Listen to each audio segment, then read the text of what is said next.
عمران خان کے حوالے سے ریاستی ترجمانوں نے پھر دو باتوں کو کنفرم کیا ہے۔ ایک، بشرا بی بی کی بیٹی سے ملاقات کی یقین دہانی کرائی گئی، جس کے مطابق پھر جمعے والے دن بیٹی کو بشرا بی بی سے ملاقات کروائی بھی گئی تھی نا، جس سے پھر یہ تاثر دیا گیا یا دکھایا گیا کہ عدالتی حکم سے تو آپ ملاقات والے دن بھی ملاقات نہیں کر سکتے، لیکن محسن نقوی کے حکم سے ملاقات کے لیے مقرر دن نہ ہونے کے باوجود بھی ملاقات ہو سکتی ہے، یعنی کہ وزیر داخلہ کی طاقت کا جلوہ دکھایا گیا۔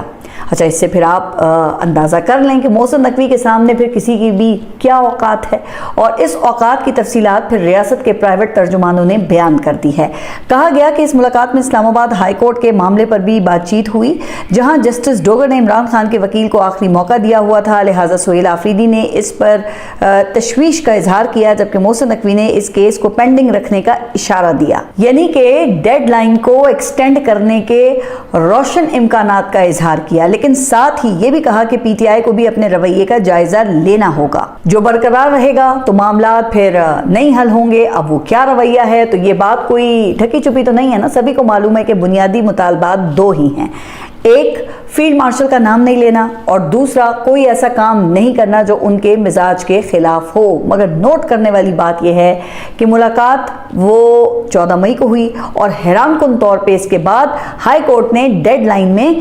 یہ 1 ماہ کی توسیع کر دی۔ وہ جیسے صدر ٹرمپ مذاکرات کے لیے ایران کو آپ نے دیکھا نا کہ ڈیڈ لائن دیتے رہتے ہیں، جس کے اختتام پر پھر سنگین نتائج کی وہ خوب دھمکیاں بھی دیتے ہیں، اور یہ ڈیڈ لائن ختم ہونے سے پہلے اسے مزید وہ ایکسٹینڈ بھی کر دیتے ہیں۔ تو کیا خیال ہے کہ پھر لگتا نہیں ہے کہ یہ وہی فارمولا ہے جو یہاں پر بھی اپلائی کیا گیا ہے؟ اسی لیے تو کہتے ہیں کہ کیمسٹری اور طاقت کے فارمولے نہیں بدلتے، تیزاب اور اساس کو جہاں بھی مرضی ملائیں آپ، وہ نمک ہی بنے گا۔ اسی طرح طاقتور جہاں بھی ہوگا نا، وہ یہ ریڈ لائنز اور ڈیڈ لائنز سے ہی کام لے گا۔ لیکن خیر، اس سے میرے موقف کی تائید ہو گئی، جو میں تسلسل سے اپنے ولاگز میں آپ کو بتاتی آ رہی ہوں، اور تاثر بھی یہی دیا جاتا ہے کہ ایک یہ کہ ریلیف یہ کورٹ کے ہاتھ میں نہیں ہے، محسن نقوی کے ہاتھ میں ہے، اور دوسرا یہ کہ عمران خان کو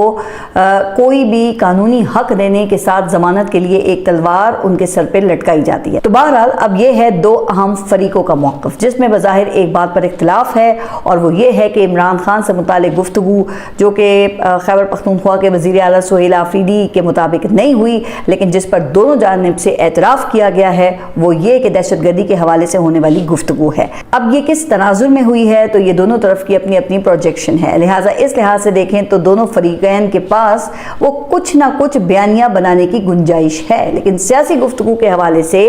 اختلافی امور کی وضاحت وہ بیرسٹر گوہر کو کرنی چاہیے تھی نا، آخر وہ چلے نام کے ہی صحیح، لیکن ہیں تو پاکستان تحریک انصاف کی چیئرمین، لیکن ان کا مسئلہ یہ ہے کہ انہیں جتنا بتایا جاتا ہے نا، وہ اتنا ہی بولتے ہیں۔ جیسے کہ عمران خان کو جب آپ نے دیکھا کہ معائنے کے لیے ہاسپٹل لایا گیا تو بیرسٹر گوہر کو ہر اطلاع دی گئی، جو